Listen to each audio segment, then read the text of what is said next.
দেখো এটা কি বলতে চাইছে, চাহিদার পারস্পরিক দামগত স্থিতিস্থাপকতা।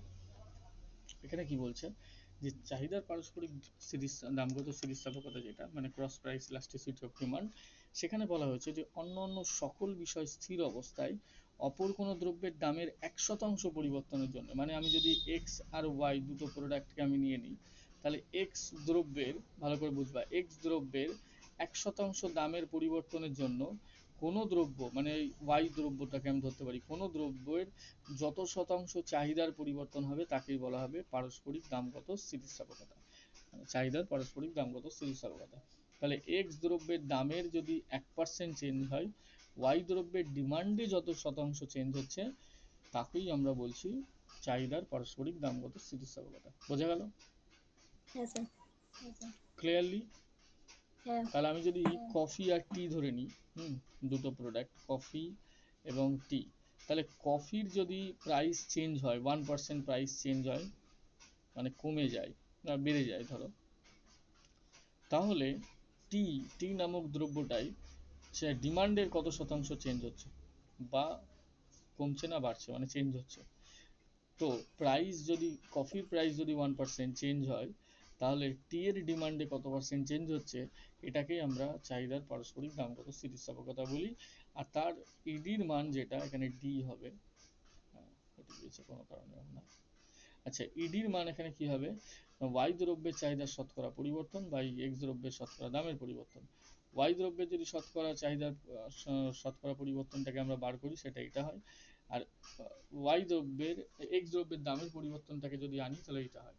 তাহলে এটাকে যদি আমরা নিউমেরিক্যালি প্রকাশ করি, তাহলে যেটা হয় যে ডেল কিউ ওয়াই বলতে কি, ওয়াই দ্রব্যের প্রাইস চেঞ্জ, সরি ওয়াই দ্রব্যের চাহিদার যে পরিবর্তন, আর ওয়াই দ্রব্যের যে চাহিদা আগে ছিল, এই দুইয়ের শতকরা, আর এক্স দ্রব্যের যে প্রাইস চেঞ্জ হচ্ছে যত পরিমাণ, আর এক্স দ্রব্যের প্রাইস যা ছিল আগে, এটাকে যদি আমি যদি একটু ভালোভাবে প্রকাশ করি, হান্ড্রেড হান্ড্রেড তো কেটে যাচ্ছে, তো এটাকে যদি আমি সিম্পলিফাই করি আগের নিয়মে, তাহলে del Q X by del P X, sorry del Q Y by del P Y, তার মানে কি কোয়ান্টিটি চেঞ্জ কার, ওয়াই দ্রব্যের, প্রাইসের চেঞ্জ এক্স দ্রব্যের, ইনটু প্রাইসের চেঞ্জ যা ছিল আগে, কোয়ান্টিটির চেঞ্জ যা ছিল আগে। এই যে ফর্মুলাটা বিল্ড আপ হলো, সেটাই হচ্ছে ক্রস প্রাইস ইলাস্টিসিটির ফর্মুলা। কি বললাম আমি, ক্রস প্রাইস ইলাস্টিসিটির ফর্মুলা। এখন দেখো আরেকটা বিষয়, সেটা হচ্ছে কোন দ্রব্যের ক্ষেত্রে ক্রস প্রাইস ইলাস্টিসিটি কি হবে, সেটা নিয়ে কিন্তু বারংবার বিভিন্ন ইউনিভার্সিটি কোশ্চেন করে, তুমিও ভালো মতন এটাকে জানবে। যেমন ধরো আমি একটা এক্সাম্পল তরফে বলছি, যে ধরো পরিবর্ত দ্রব্য বা বিকল্প দ্রব্য, মানে সাবস্টিটিউট গুডস, সাবস্টিটিউট গুডসের ক্ষেত্রে কি হয়, পজিটিভ হয় কেন, একটু বোঝার চেষ্টা করি। এক্স দ্রব্যের যদি আমি দুটো দ্রব্য নিই এক্স এবং ওয়াই, হুম, তাহলে এক্স দ্রব্যের যদি আমি দাম বাড়িয়ে দিই, তার মানে প্রাইস বাড়িয়ে দিই, এক্স দ্রব্যের যদি দাম বাড়িয়ে দিই, ওয়াই দ্রব্যের ডিমান্ডে কি প্রভাব পড়বে, ডিমান্ড বেড়ে যাবে। হ্যাঁ এক্স দ্রব্যের যদি দাম বেড়ে যায়, ডিমান্ড বেড়ে যাবে, তার জন্য এটা কি হচ্ছে, পজিটিভ। বোঝা গেল কি, একটা বাড়লে অপরটা বেড়ে যাচ্ছে, একটা বাড়লে অপরটা বেড়ে যাচ্ছে। মাথায় রাখবা, ক্রস প্রাইস ইলাস্টিসিটি যখনই তোমাকে দেবে, তুমি মাথায় রাখবা পিডি কথাটা। পি মানে প্রাইস, প্রথমটার প্রাইস চেঞ্জ, পরেরটার ডিমান্ড চেঞ্জ, প্রথমটার প্রাইস চেঞ্জ, পরেরটার ডিমান্ড চেঞ্জ। বোঝা গেল? তো আমরা এখানে যেটা দেখি, পিডি চেক করি, হ্যাঁ, প্রাইস ডিমান্ড চেক করি। তো পরিবর্তিত দ্রব্যের ক্ষেত্রে তো বোঝা গেল, চা চিনি বা সরি চা চিনি বলছি মানে চা চিনি হবে না, চা কফি আমরা যদি নিই, সেক্ষেত্রে আমরা এই এক্সাম্পলটা ঠিকঠাকভাবে বুঝতে পারবো। এবার যদি কমপ্লিমেন্টারি গুডসের কথায় আসি, কমপ্লিমেন্টারি গুডসের ক্ষেত্রে কি, একটা দ্রব্য যদি এক্স হয়, অপর দ্রব্য যদি ওয়াই হয়, তার মানে আমি এটাকে মোবাইল ধরলাম, অ্যান্ড্রয়েড মোবাইল, আর এটাকে অবভিয়াসলি অ্যান্ড্রয়েড ধরবো আমরা, আর এখানে ইন্টারনেট নিলাম, কারণ তুই অ্যান্ড্রয়েড মোবাইল উইদাউট ইন্টারনেট কোনো কাজের না, ঠিক আছে সেইভাবে, কারণ অ্যান্ড্রয়েডের ফাংশনটাই ইন্টারনেট বেস। তাহলে অ্যান্ড্রয়েড মোবাইলের যদি প্রাইস বাড়ে, ভালো করে বুঝবা, অ্যান্ড্রয়েড মোবাইলের যদি প্রাইস বাড়ে, কোয়ান্টিটি এক্ষেত্রে তোমার ইন্টারনেটের কি হবে প্রাইস, মানে ডিমান্ড কি হবে, কমে যাবে। অ্যান্ড্রয়েড নেটে কেন কমবে, মোবাইলের কেন দাম কমবে, যেহেতু বেড়ে গেছে। তো মানুষ অনেক কম কিনবে আগের তুলনায়, যদি কম কেনে তার মানে ইন্টারনেট ইউজও কম হবে, তো দ্যাট ইন্ডিকেট যে একটার প্রাইস বাড়লে অপরটার ডিমান্ড কমে যাচ্ছে। বোঝা গেল কি? হ্যাঁ স্যার। এবার ভাবো যদি কমপ্লিমেন্টারি গুডসের কথায় আসি, তাহলে এটা নেগেটিভ হবে না পজিটিভ হবে? Cross price elasticity negative. Negative হবে, দেখো নেগেটিভ। বোঝা গেল কি? ঠিক হ্যাঁ একইভাবে যদি আমরা ইন্ডিপেন্ডেন্ট গুডসের কথা আসি, ইন্ডিপেন্ডেন্ট গুডস কাকে বলে? স্বাধীন দ্রব্যের ক্ষেত্রে প্রথমত যে সকল দ্রব্যের মধ্যে কোনো সম্পর্ক থাকে না তাদেরকে বলে ইন্ডিপেন্ডেন্ট গুডস। হ্যাঁ, তো এক্স আর ওয়াই এর মধ্যে ধরলাম আমি কোনো সম্পর্ক নেই, এখানে যেটা এক্সাম্পলে নেওয়া হয়েছে দুধ এবং লবণ, ট্রুলি দুধ এবং লবণের মধ্যে কোনো রকম রিলেশন নেই। তো দুধের যদি দাম বাড়ে, ওকে, ধরলাম যদি দুধের দাম বাড়ে, তাহলে লবণের প্রাইস কি চেঞ্জ হবে? না স্যার। হবে না। তো আমি আরো দুটো, তো একটা তোমার কাছে সেট চাইছি যে আমাকে বলো যেগুলো ইন্ডিপেন্ডেন্ট গুডস, যার সঙ্গে কোনোটার সঙ্গে কোনোটা রিলেশন নেই,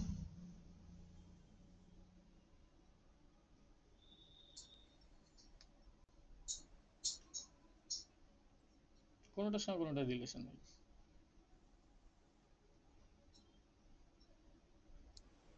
স্যার যেমন আরে স্যার পেন অ্যান্ড বুক। বাইসাইকেলের সঙ্গে যদি আমি পেট্রোলের রিলেশন করি, কোনো রিলেশন আছে এই দুয়ের মধ্যে? স্যার আছে। বাইস হ্যাঁ, স্যার বাইসাইকেল তো মোটরসাইকেল পেট্রোল বলবো, লাগে। না বাইসাইকেলের কথা বলছি যেগুলো আমরা ও স্যার। এমনি হ্যাঁ নর্মাল সাইকেল। বলছি। না স্যার। মেট্রো, তুমি যেটা ভাবছো সেটা হচ্ছে মোটরসাইকেল। স্যার বাইক ভেবেছি আমি। হ্যাঁ হ্যাঁ, স্যার বাইক ভেবেছিলাম প্রথম। আচ্ছা আচ্ছা আচ্ছা, ঠিক আছে। তো সেক্ষেত্রে পেট্রোলের সঙ্গে সাইকেলের কোনো রিলেশনশিপ নেই। তো যদি না থাকে সেক্ষেত্রে আমরা এটাকে ইন্ডিপেন্ডেন্ট গুডস নিতে পারি, আর তার সেক্ষেত্রে চাহিদার পারস্পরিক তোমার দামগত স্থিতিস্থাপকতার মান শূন্য হবে, যেহেতু কোনো রিলেশন নেই একটার সঙ্গে একটা। বোঝা গেল কি? আচ্ছা, চাহিদার হ্যাঁ আইগত স্থিতিস্থাপকতা, তার মানে income elasticity of demand. Income elasticity of ডিমান্ডের ক্ষেত্রে যদি বলি, সেটা কি না, অন্য সকল বিষয়কে যদি আমি স্থির রেখে দিই, যে ক্রেতার 1% যদি আমি দামের পরিবর্তন, আয়ের পরিবর্তন করি, যে ধরলাম ইনকাম তার 1% চেঞ্জ হয়েছে, মানে বেড়েছে বা কমেছে, তাহলে দ্রব্যের চাহিদা যত শতাংশ পরিবর্তন হবে তাকেই বলা হবে আয়গত, চাহিদার আয়গত স্থিতিস্থাপকতা। বোঝা গেল কি? তাকেই বলা হবে চাহিদার আয়গত স্থিতিস্থাপকতা। ক্লিয়ার? হ্যাঁ ওকে। তো আয়গত স্থিতিস্থাপকতা আমরা কাকে বলবো? ধরো একজন ব্যক্তি যার ইনকাম এবছর ধরো হ্যাঁ এবছর ধরো তার 30,000 রয়েছে। হ্যাঁ, তো পরবর্তীতে তার ইনকাম বেড়ে গিয়ে, মানে পরের বছর বেড়ে গিয়ে 60,000, মানে ডবল হয়ে গেল। এই যদি হয়, তাহলে আমরা আয় তো ইনক্রিজ হয়েছে আগের থেকে, তাই তো? তাহলে চাহিদার যত পার্সেন্ট চেঞ্জ হবে, তার ডিমান্ডের যত পার্সেন্ট চেঞ্জ হবে, সেটাই হচ্ছে আয়গত স্থিতিস্থাপকতা। এবার এক্সাম্পল যদি আমরা ফর্মুলেট করি সেটাকে, তাহলে দেখো আমরা কি বলতে পারি, যে কোয়ান্টিটি চেঞ্জ, তার মানে কি ডেল কিউ, মানে কি কোয়ান্টিটি কতটা চেঞ্জ হয়েছে, কিউ মানে আগে কোয়ান্টিটি কি ছিল, আর যদি সেটাকে পার্সেন্টেজে নিয়ে যায় তাহলে এইটা হয়। আর ডেল এম বাই এম বলতে কি বোঝাচ্ছে? Del M by M, del M বলতে কি তার ইনকাম কতটা চেঞ্জ হয়েছে, আর আগে ইনকাম কি ছিল, তার সঙ্গে যদি শতকরা আনার চেষ্টা করি তাহলে 100 গুণ হয়। 100 ক্যান্সেল আউট হয়ে গেল, আবারও সেই আগের মতন ডেল দুটোকে এক সাইডে নিয়ে এলাম, এম বাই কিউকে এক সাইডে নিয়ে এলাম। বোঝা গেল? এটা যেটা তৈরি হলো সেটাই হচ্ছে আমাদের আয়গত স্থিতিস্থাপকতা। ক্লিয়ার? হ্যাঁ তাহলে ইনকামের চেঞ্জ যতটা হলো আর তার জন্য কোয়ান্টিটি যতটা চেঞ্জ হলো, ইনটু আগে ইনকাম যা ছিল বাই আগে কোয়ান্টিটি ডিমান্ড যা ছিল, এটাই হচ্ছে আয়গত স্থিতিস্থাপকতা। ফর্মুলাটা মাথায় রাখবা, আমাদের বিভিন্ন অঙ্কের ক্ষেত্রে প্রয়োজন পড়বে। হুম, আচ্ছা নেক্সট। এবার আমরা বেশ কিছু গুডস এর ক্ষেত্রে আমরা আয়গত স্থিতিস্থাপকতার মানটা বার করার চেষ্টা করব। যেমন স্বাভাবিক দ্রব্য, নর্মাল গুডস। নর্মাল গুডসে কি বলা হচ্ছে? স্বাভাবিক দ্রব্যের ক্ষেত্রে যে আয়গত স্থিতিস্থাপকতার মান এখানে ধনাত্মক। কেন ধনাত্মক? যদি কোনো দ্রব্যে ক্রেতার আয় বাড়ে, হুম, তাহলে চাহিদা কি হবে? বেড়ে যাবে। আয় বাড়লে চাহিদা বাড়ছে, তাহলে একটা যদি বেড়ে যায় অপরটাও বেড়ে যাচ্ছে, তো তার জন্য এটা কি হয়ে দাঁড়াচ্ছে? ধনাত্মক। ধনাত্মক। বোঝা গেল? হ্যাঁ বোঝা গেল কি? ওকে। বিলাস দ্রব্যের ক্ষেত্রে কি হবে? বিলাস দ্রব্যের ক্ষেত্রে ইনফেরিয়রটা যাচ্ছি আমি। বিলাস দ্রব্যের ক্ষেত্রে মানে কি লাক্সারি আইটেম, সেক্ষেত্রে ইডির মান কি হয়? Greater than one. গ্রেটার। কেন গ্রেটার দ্যান ওয়ান হয়?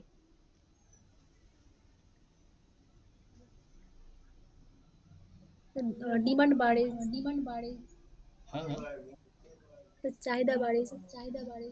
আয়ের শতকরা যে হারে পরিবর্তন হয়, ঠিক আছে, চাহিদার শতকরা পরিবর্তন তার থেকে বেশি হয়। তার মানে কি, ইনকাম তোমার যে হারে চেঞ্জ হবে মানে বাড়বে, ঠিক আছে, ওয়াই ইনকাম তোমার যে হারে বাড়বে, কোয়ান্টিটি ডিমান্ড তার থেকেও বেশি হারে বাড়বে। বোঝা গেল কি?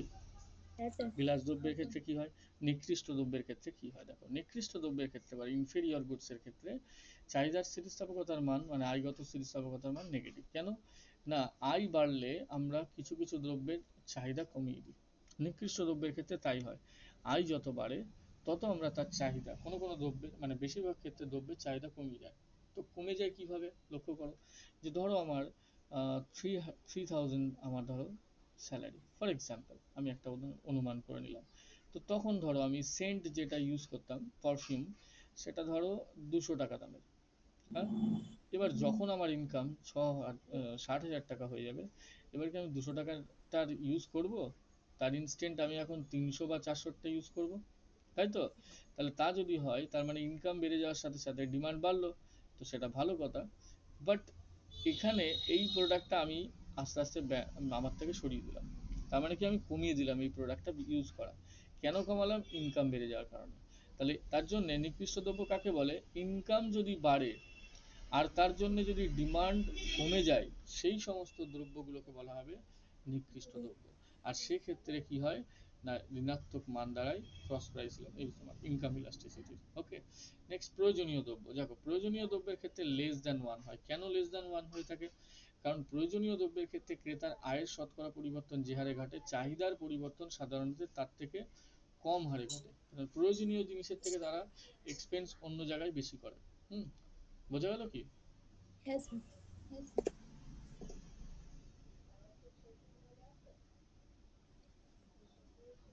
ওকে, নেক্সট হচ্ছে বিশেষ ধরনের প্রয়োজনীয় দ্রব্য মানে special type of necessary goods. তো এক্ষেত্রে ইডির মান 0 হয়। এটা ডি হবে। বোঝা গেল কি, আই হয়ে রয়েছে। কেন এটা ইডির মান 0 হবে, সাধারণত চাহিদা কি হয় ক্রেতার আয়ের উপর নির্ভর করে না। এই ধরনের ক্ষেত্রে কি, ক্রেতার যে চাহিদাটা তৈরি করে সেটা ইনকামের উপর ডিপেন্ড করে না। ফলে ক্রেতার আয় পরিবর্তন হওয়া সত্ত্বেও চাহিদার কোনো রকম পরিবর্তন হয় না। ঠিক আছে?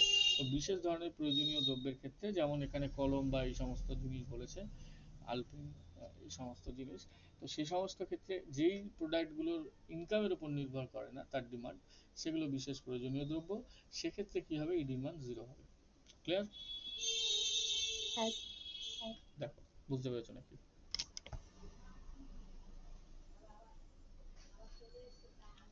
বুঝতে পেরেছো? হ্যাঁ স্যার।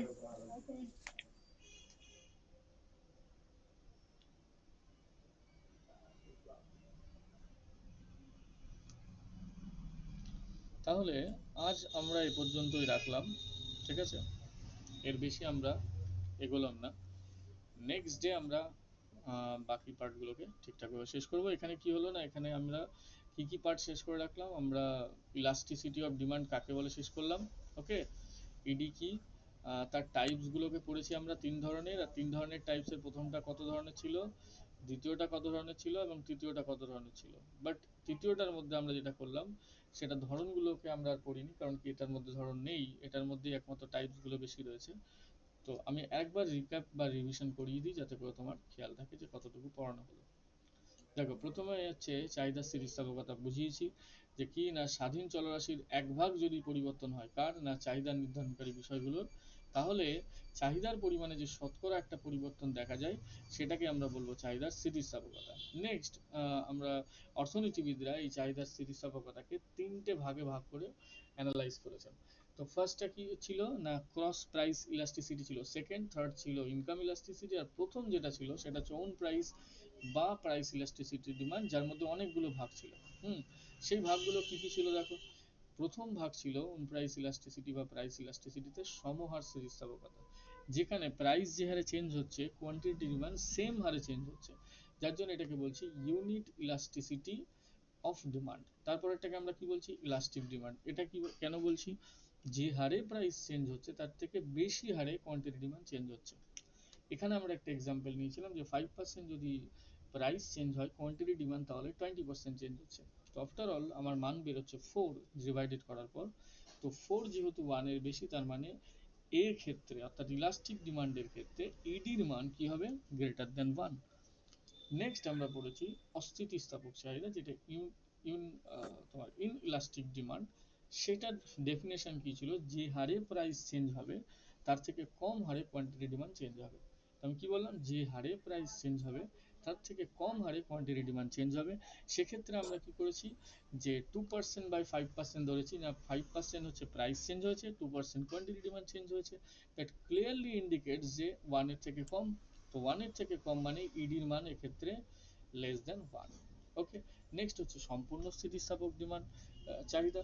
এটা কখন ঘটে, যখন দ্রব্যের দাম স্থির থাকে। দ্রব্যের দাম স্থির থাকে আর এই অবস্থায় চাহিদা পরিবর্তন হতে থাকে, তখন তাকে বলবো সম্পূর্ণ স্থিতিস্থাপক ডিমান্ড। এক্ষেত্রে চাহিদার মান অসীম হয়। বোঝা গেল? নেক্সট আমরা এসেছি সম্পূর্ণ অস্থিতিস্থাপক চাহিদা, যেটাকে পারফেক্টলি ইলাস্টিক ডিমান্ড বলা হয়। সেটা কি না, যদি দামের পরিবর্তন হয় বাট চাহিদার কোনো পরিবর্তন হয় না, মানে দাম চেঞ্জ হচ্ছে বাট ডিমান্ডের কোনো চেঞ্জ হয় না। যেমন মেডিসিন হতে পারে, যেখানে দামটা ফ্যাক্টর নয়, কারণ কি দাম যাই হোক না কেন আমরা একটা সার্টেন অ্যামাউন্টের ডিমান্ড করেই থাকি, দরকার হলে সেটা আমাকে নিতেই হবে। সে জায়গায় ইডির মান 0 হবে। ঠিক আছে? তো এক্ষেত্রে চাহিদার কোনো পরিবর্তন হয় না। এটা গিয়েছিল এই 5 প্রকার। সেটা হচ্ছে আমরা প্রাইস ইলাস্টিসিটি অফ ডিমান্ডে। এরপর প্রাইস ইলাস্টিসিটি অফ ডিমান্ডকে বিভিন্ন ডাইমেনশনে ডায়াগ্রামের মাধ্যমে দেখা হয়েছে, যে কোনটার শেপ কেমন হবে। কখন আমাদের বলতে পারে যে ইডি ইকুয়াল টু 1 কখন হবে, ইডি গ্রেটার দেন 1 সেক্ষেত্রে ডায়াগ্রাম কেমন হবে, ইডি ইনফিনিটি যদি হয় ডায়াগ্রাম কেমন হবে, ইডি ইকুয়াল টু 0 যদি হয় ডায়াগ্রাম কেমন হবে। নেক্সট আমরা পড়েছি cross price elasticity. Cross price elasticity কি, যদি আমি দুটো প্রোডাক্ট ধরি, একটা প্রোডাক্ট হচ্ছে এক্স, একটা প্রোডাক্ট ওয়াই, এক্স এর দাম যদি বেড়ে যায় তাহলে ওয়াই এর ডিমান্ডে কি চেঞ্জ হয়, এক্স এর দাম যদি বেড়ে যায় ওয়াই এর ডিমান্ডে কি চেঞ্জ হয়, সেটাই হচ্ছে কি cross price elasticity of demand. তো সেক্ষেত্রে আমরা বিভিন্ন প্রোডাক্টের ক্ষেত্রে নিয়েছি, সাবস্টিটিউট গুডস এর ক্ষেত্রে পজিটিভ, তারপরে কমপ্লিমেন্টারি ক্ষেত্রে নেগেটিভ, স্বাধীন দ্রব্য সেখানে কোনো রিলেশন না থাকার কারণে সেটা শূন্য। তারপর আমরা যেটা করলাম last, income elasticity of demand. Income elasticity of ডিমান্ডটা কি ছিল না, চাহিদার আয়গত স্থিতিস্থাপকতা এটাই বলে যে সকল বিষয় স্থির থাকা অবস্থায় আয়ের 1% পরিবর্তন মানে 1% যদি চেঞ্জ হয়, আলটিমেট ডিমান্ডের, সরি আলটিমেট ডিমান্ডের যে চেঞ্জটা হয় সেটাই হচ্ছে কি না চাহিদার আয়গত স্থিতিস্থাপকতা। এক্ষেত্রে আমরা আমরা একটা ফর্মুলা ইউজ করি, সেই ফর্মুলাটাকে ভালো মতন বুঝবে উইথ নোটেশন। তারপরে স্বাভাবিক দ্রব্যের ক্ষেত্রে এটা কেন ধনাত্মক হয় বুঝবে, নিকৃষ্ট দ্রব্যের ক্ষেত্রে কেন ঋণাত্মক হয়, বিলাস দ্রব্যের ক্ষেত্রে কেন সেটা গ্রেটার দেন 1 হয়, এবং প্রয়োজনীয় দ্রব্যের ক্ষেত্রে ইডির মান লেস দেন কেন হয়, আর বিশেষ ধরনের ক্ষেত্রে 0 কেন হয়। ওকে, বিশেষ ধরনের ক্ষেত্রে 0 কেন হয়। আরেকটা জিনিস এখান থেকে মাথায় রাখতে হবে যে স্বাভাবিক দ্রব্য কাকে বলে, নিকৃষ্ট দ্রব্য কাকে বলে, বিলাস দ্রব্য কাকে বলে, প্রয়োজনীয় দ্রব্য বা নেসেসারি গুডস বা নেসেসিটি গুডস কি, আর special type of necessity goods কি। ঠিক আছে, special types of necessity goods কি। বোঝা গেল কি? এটুকু আজকের আমাদের পড়া থাকলো। নেক্সট আমরা পরের দিনের ক্লাসে এগোবো। ঠিক আছে? আচ্ছা, কোনো সমস্যা এটুকুর মধ্যে থেকে? না স্যার। ওকে, একটা জিনিস মাথায় রাখবা, যে টপিকটা পড়ানো হলো তার মধ্যে থেকে তোমাকে 5 মার্কসের কিছু কোয়েশ্চেন দেওয়া হবে, যে তোমার এবিলিটি চেক করার জন্য তুমি কতটা সঠিকভাবে অ্যান্সার দিচ্ছ। ভুল ত্রুটি হলে সেখানে কারেকশন করে দেবো আমি। কারেকশন বলতে কি না, আমি তোমাকে ডাইরেকশন দিয়ে দেবো যে কোথায় কোথায় ভুল হচ্ছে। কোয়েশ্চেনটা তুমি কোথায় পাবা, কোয়েশ্চেনটা ঠিক যে সেকশানে বলেছি যে একটা ক্লাস অপশান আছে, সেখানে গিয়ে তুমি দেখবে যে বিভিন্ন পিডিএফস দেওয়া আছে চ্যাপ্টার ওয়াইজ, আর তারই পাশে দেখবা কোয়েশ্চেন বলে দেওয়া আছে, যেখানে কি ডেট ওয়াইজ বিভিন্ন কোয়েশ্চেন দেওয়া থাকবে। সেখান থেকে কোয়েশ্চেন অ্যাক্সেস করবা, ওখানে কোয়েশ্চেন দেওয়া থাকবে, ওখানে তোমাকে অ্যান্সার প্রোভাইড করার জায়গা দেওয়া থাকবে, সেখানে অ্যান্সার প্রোভাইড করে আপলোড করে দেবে পিডিএফটা। বোঝা গেল? আর যথারীতি তার নিচে কমেন্ট সেকশনে আমি তোমাকে ডিটেলসটা দিয়ে দেবো। ক্লিয়ার? ঠিক আছে যদি স্যার। কোনো ডাউটস থাকে আমাকে এখনো জানাতে পারো। না স্যার, ঠিক আছে।